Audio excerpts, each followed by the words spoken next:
বুদ্ধদেব ভট্টাচার্য, আপনাকে প্রণাম।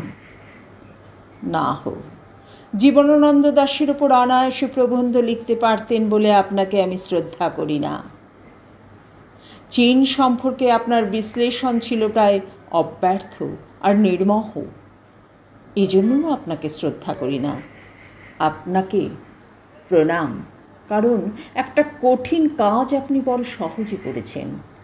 ঠিক যে আপনার ভুল ত্রুটিগুলো কোনোদিন ভুলে যাব না, যেমন ভুলে যাব না একটা প্রজন্মকে আপনি স্বপ্ন দেখাতে শিখিয়েছিলেন, তাদের হৃদয়ে প্রথিত করেছিলেন হিমালয় পর্বতের মতো এই অটল বিশ্বাস যে মন দিয়ে পড়াশোনা করলে একটা সরকারি চাকরি পাওয়া যায়।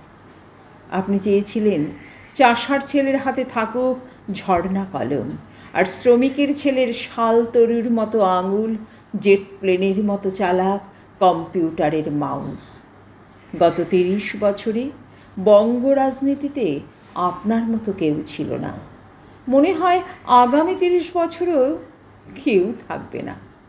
কিন্তু না হোক, এসবের জন্য আপনাকে আমি শ্রদ্ধা করি না। আপনাকে প্রণাম, কারণ আপনি প্রমাণ করে দিয়েছেন ইচ্ছে করলেই কারো জামায় লাগিয়ে দেওয়া যায় না রক্ত।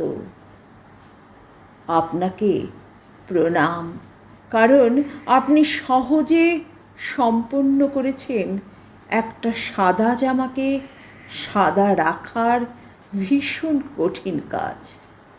আপনি সহজে সম্পন্ন করেছেন একটা সাদা জামাকে সাদা রাখার ভীষণ কঠিন কাজ।